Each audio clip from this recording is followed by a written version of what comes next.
అలాగే కర్నూలు 1953లో కర్నూలు రాజధానిగా వచ్చింది. ఇప్పుడు మనకి ఇన్ని సంవత్సరాలుగా ఇన్ని దశాబ్దాలుగా ఇంకా కొట్టుకుంటూనే ఉన్నాం. అన్ని రాష్ట్రాలు ఏర్పడ్డాయి, భాషా ప్రయుక్త రాష్ట్రాలు ఏర్పడ్డాయి. దేశం అంతా ఎవరికి రాజధాని వచ్చింది ముందుకెళ్ళిపోయారు, అభివృద్ధి చెందారు. కానీ మన ఆంధ్రప్రదేశ్కి వచ్చేటప్పటికి కర్నూలు రాజధానిగా ఏర్పడింది. కాదని చెప్పి మళ్ళీ తెలంగాణలో కలిపారు. కొన్ని దశాబ్దాల తర్వాత మళ్ళీ విభజన జరిగింది. మళ్ళీ రాజధాని కోసం ఎత్తుక్కుంటూనే వచ్చాం. కింద మీద పడి 14 నుంచి 19 చాలా కష్టంతో ఒక రాజధానిని అత్యంత ఖర్చుతోటి నిర్మించే దశలో ఉండగా పరిస్థితుల్లో అనుకూలించగా గత ప్రభుత్వం వచ్చింది. వాళ్ళు 3 రాజధానులు తీసుకొచ్చారు. ఎప్పుడు కూడా ఇన్ని సంవత్సరాలు ఇన్ని దశాబ్దాలుగా మనకు స్థిరమైన రాజధాని అనేది ఒకటి లేదు. అది బేసిక్గా అది కేంద్ర బిందువు ఒక అభివృద్ధికి, ఒక రాష్ట్రానికి. ఈసారి మటుకు చంద్రబాబు గారి ఆధ్వర్యంలో, గౌరవ ముఖ్యమంత్రి చంద్రబాబు గారి ఆధ్వర్యంలో ఇంకెప్పటికీ భవిష్యత్తు తరాలు ఇంకెప్పుడు ఏది రాజధాని, ఒక రాజధాని 2 కాకుండా అమరావతి రాజధానిగా ఉండాలి, ముందుకు తీసుకెళ్ళాలి. దానికి మేమందరం సహకరిస్తామని ఈ సందర్భంగా మీకు తెలియజేసుకున్నాం అధ్యక్ష. అలాగే మనం వారసత్వంగా వచ్చింది మనం పొట్టి శ్రీరాములు గారి దగ్గర నుంచి, పింగళి వెంకయ్య గారి దగ్గర నుంచి భువనెల జెండా, భాషా ప్రయుక్త రాష్ట్రాలు వస్తే చెడు కూడా అట్లాగే మనం వచ్చింది అధ్యక్ష. మనకి గత ప్రభుత్వం మనకు అందించింది కీలకమైన పోలవరాన్ని పూర్తి చేయకపోవటం, సకాలంలో పోలీసులకు కానీ మిగతా ఉద్యోగులకు కానీ జీతభత్యాలు ఇవ్వలేకపోవటం, అన్ని డిపార్ట్మెంట్స్లో నిధులు మళ్లింపు, కనీస రోడ్లు కానీ బ్రిడ్జెస్ కానీ మౌలిక సదుపాయాలు లేకుండా చేయటం, రివర్స్ టెండరింగ్ అని కానీ వ్యవస్థలను నిర్వీర్యం చేయటం, సహజ వనరుల దోపిడీ, ఎర్రచందనం దోపిడీ, ఋషికొండ ఇలాంటి వైజాగ్లో ఎర్రమట్టి దిబ్బల్ని అడ్డగోలుగా నాశనం చేసేయటం, మద్యం ద్వారా కూర్చోబెట్టి అరాచకాలు చేయటం, పెట్టుబడులు వద్దామని ఎవరైనా వస్తుంటే వాళ్ళు భయపెట్టేసి రివర్స్ టెండరింగ్ అని చెప్పి వారిని పారిపోయేలా చేయటం పారిశ్రామికవేత్తలని. ఇది మనం తద్వారా మనకి వాళ్ళ ద్వారా కూడా వచ్చిన వారసత్వం అధ్యక్ష. వీటన్నిటిని అధిగమించి ఎలా ముందుకెళ్ళాలి, ఏ స్థాయిలో వెళ్ళాలి అనేది నేను మొన్న ఎలక్షన్ ముందు కూడా మా సహచరులందరికీ కూడా చెప్పాను, ప్రతిసారి ప్రజలందరికీ కూడా తెలియజేశాను. ఒక సుదీర్ఘమైన అనుభవం నాయకులు ఈ రాష్ట్రానికి చాలా అవసరం. దేశంలో కూడా ఇంకెవ్వరికి రాని పరిస్థితి మన రాష్ట్రానికి వచ్చింది. మనస్ఫూర్తిగా నేను అంతకుముందు ఏమి చెప్పాను, ఈరోజు కూడా అదే చెప్తున్నా అధ్యక్ష. 4 దశాబ్దాల సుదీర్ఘ అనుభవం ఉన్న శ్రీ గౌరవ ముఖ్యమంత్రి శ్రీ నారా చంద్రబాబు నాయుడు గారి అధ్యక్షతన, ఆయన లీడర్షిప్ కింద మేమందరం నేర్చుకుని, నాలాంటి వాడుగా నేర్చుకొని కింద పనిచేయడానికి, రాష్ట్రాన్ని అభివృద్ధి వైపు పయనం చేసేలా ముందుకెళ్ళడానికి సంసిద్ధంగా ఉన్నాం. మేము దాన్ని కట్టుబడి ఉన్నాం. ముఖ్యంగా లా అండ్ ఆర్డర్ చాలా క్షీణించిపోయింది.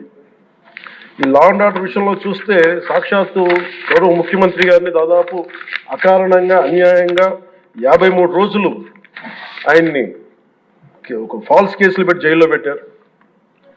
అలాగే అధ్యక్ష, మీరు కూడా గతంలో మిమ్మల్ని కూడా ఎంత వేధించారో మా అందరికీ తెలుసు, సభ్యులందరికీ తెలుసు. నేను రఘురామకృష్ణరాజు గారు కూడా ఏ స్థాయిలో అనుభవించారో అందరికి రాష్ట్రం అంతా తెలుసు. కానీ చాలా పెద్ద మనసుతోటి ఆయన వస్తే చాలా మనసు విప్పి నవ్వుతూ మాట్లాడటం చాలా ఆనందం కలిగించింది. మీ నుంచి మీరు నేర్చుకోవాలి. ఎంత అంటే దాడి చేసిన, హాని చేసిన మీ పెద్ద మనసుకి సభాముఖం మీ అందరికీ మీకు ప్రత్యేకించి మీకు ధన్యవాదాలు చెప్తాను.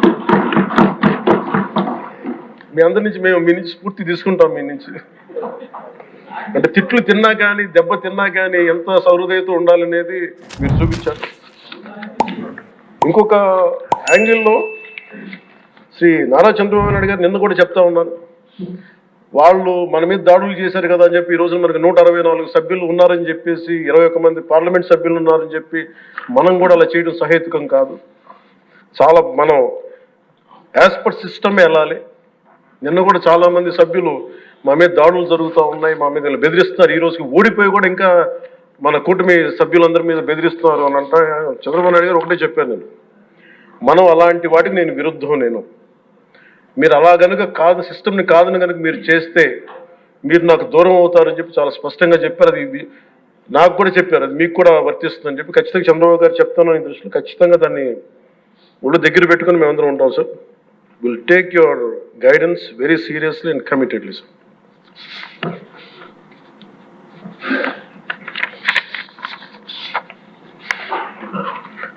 అలాగే కేంద్ర నాయకత్వం నిన్న ఈరోజు ఇందాక న్యూస్లో చూసిన అధ్యక్ష, 15,000 కోట్ల రూపాయలు మన ఏ అమరావతి లేకుండా ఈరోజు వరకు ఇబ్బంది పడతాం, అలాంటి అమరావతికి కేంద్ర మంత్రి మన నాయకులు ప్రధానమంత్రి గౌరవ ప్రధానమంత్రి శ్రీ నరేంద్ర మోదీ గారు బడ్జెట్లో ఈ రోజున 15,000 కోట్ల రూపాయలు అమరావతి కోసం రిలీజ్ చేసినందుకు సహృదయంతో మనస్ఫూర్తిగా కూటమి తరఫున మా అందరి తరఫున కూడా వారికి ధన్యవాదాలు తెలియజేస్తాం అధ్యక్ష.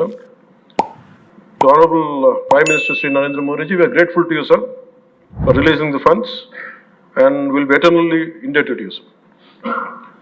అలాగే భవిష్యత్తులో అధ్యక్ష చంద్రబాబు గారు కూడా చాలా స్పష్టంగా చెప్పారు నిన్న,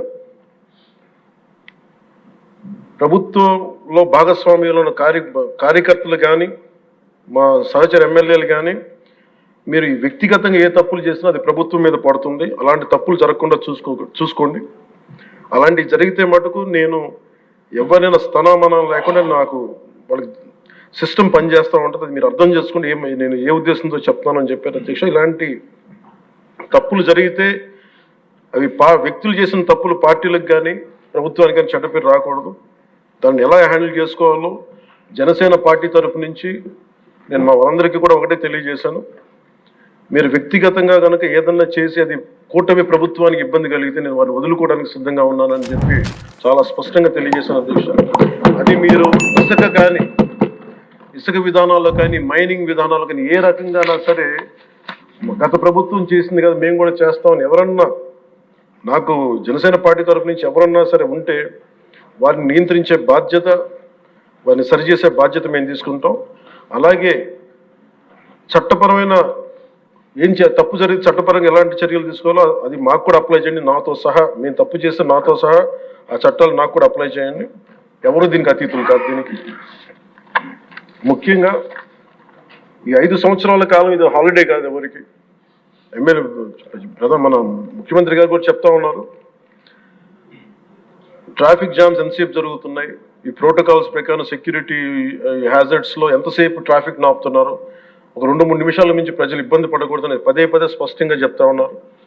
అలాగే మన ఎస్కార్ట్ సెక్యూరిటీ వల్ల సామాన్య ప్రజలు ఇబ్బంది పడకూడదని మాకు దృష్టికి తీసుకొచ్చారు. ఖచ్చితంగా దాన్ని మా కింద అధికార యంత్రాంగాన్ని మొత్తానికి తెలియజేశాను సార్. అలాగే ఈరోజు మనకున్నది భవిష్యత్తు బాధ్యత. ఇది కేవలం ఈ హౌస్లో ఉన్న వ్యక్తులకే కాదు అధ్యక్ష, ఇంక్లూడింగ్ బ్యూరోక్రాట్స్కి. గత ప్రభుత్వం చాలా అవుట్ రైట్ తప్పులు చేస్తూ ఉంటే కూడా బ్యూరోక్రసీ చాలా వరకు చాలా నిర్లిప్తంగా ఉండిపోయారు అధ్యక్ష. ఒక్క ఐఏఎస్ అధికారి ఏసార్లు రివ్యూ చేసిన ఒక్క ఐఏఎస్ అధికారి పేరు చెప్తా ఉంటారు. ఈ రోజున ఐఏఎస్ అధికారి ఏ శిక్ష పడకుండా వెళ్ళిపోయాడు. ఇలాంటి పరిస్థితులు జరుగుతూ ఉన్నాయి. So bureaucracy also has to take responsibility. And of course media ఏ సమస్యని హైలైట్ చేయాలి, ఏ సమస్యని హైలైట్ చేయకూడదు, ఏది ప్రజలకు అవసరం అనేది మీడియా మీద కూడా బాధ్యత ఉంది అధ్యక్ష. అలాగే సామాజిక మాధ్యమాలని స్థాయి దాటి మాట్లాడితే వారికి ఎలాంటి వాళ్ళని ఎలా పరిమితం చేయాలనేది కూడా ఒకసారి హౌస్ అందరూ ఆలోచించాలి. ఒకసారి దీని మీద ఒక విధి విధానాలను రూపొందించాలని కోరుకున్నాను అధ్యక్ష. అలాగే ముఖ్యంగా ఇక సభలో ఉన్న మా సహచర ఎమ్మెల్యేలు, గౌరవ ముఖ్యమంత్రి గారు, మేమందరం కూడా వీఆర్ ఆల్ కమిటెడ్ సార్. రాష్ట్ర భవిష్యత్తు కోసం, పునర్నిర్మాణం కోసం మేము సర్వం త్యాగం చేయడానికి సిద్ధంగా ఉన్నాం. తప్పులు జరిగితే వ్యక్తులు తప్పులు అవుతాయి కానీ పార్టీలు తప్పులు అవ్వవు. సో ముగింపు వాక్యాలుగా అధ్యక్ష, కవి సామ్రాట్ శ్రీ విశ్వనాథ సత్యనారాయణ గారు చెప్పిన మాట ఒకటి అధ్యక్ష, అన్ని అనర్థాలకి మూలం మానవ ప్రవృత్తి హేతువు కానీ వాని జాతి కానీ, కులం కానీ, మతం కానీ, ప్రాంతం కానీ కాదు. వ్యక్తులు చేసిన తప్పుల్ని దయచేసి వ్యక్తులకి ఆపాదించాల అధ్యక్ష, పార్టీలకు కాదు. అలాగే ఈ క్రమంలో తప్పులు చేస్తే విధునీతిలో ఒకటి చెప్తారు, ఒక గ్రామం కోసం ఒక కుటుంబాన్ని, ఒక కుటుంబం కోసం, ఒక గ్రామం కోసం ఒక కుటుంబాన్ని, ఒక రాజ్యం కోసం ఒక గ్రామాన్ని వదులుకోక తప్పదు. అలాగే నాలాంటి వాడు కూడా తప్పులు చేసిన అధ్యక్ష, చాలా నిస్సందేహంగా నాలాంటి వాడిని కూడా శిక్షించాలి అధ్యక్ష. అలాంటి బలమైన సంకేతం ప్రజలకు పంపించాలి అధ్యక్ష. మేమందరం కూడా తప్పు ఎవరు చేసినా అది మనమే దాన్ని ముందుకు తీసుకెళ్ళకపోతే, నేను కూడా దీనికి సంసిద్ధంగా ఉన్నాను. నా ద్వారా ఏదన్నా తప్పులు జరిగినా, అవకతవకలు జరిగినా నా మీద కూడా చర్యలు తీసుకోవాలి. అది let it be any kind of issue sir. అది నేను ముందు నా వంతుగా నేను మీకు తెలియజేస్తున్నాను. I will be liable if I do any mistake as I uphold this as long as I hold this responsibility. అందుకని అందరం కూడా మేము దీన్ని స్ఫూర్తిగా తీసుకొని గౌరవ ముఖ్యమంత్రి శ్రీ చంద్రబాబు గారికి మీ అపారమైన అనుభవం రాష్ట్రానికి చాలా అవసరం. మేము మీకోసం అహిర్నిశలు ఈ రాష్ట్రాన్ని తిరిగి గాడిలో పెట్టే వరకు మేము ఎప్పుడు కూడా మీ కనసాయిగల్లో పనిచేస్తాం తెలియజేసుకున్న గౌరవ ముఖ్యమంత్రి గారికి, నాకు అవకాశాన్ని ఇచ్చిన సహచర మా మంత్రివర్గానికి, సభ్యులకి, గౌరవ సభ్యులకి, గౌరవ సభాపతి గారికి, గౌరవ ముఖ్యమంత్రి గారికి మీ అందరికీ చేతులెత్తి నమస్కారం.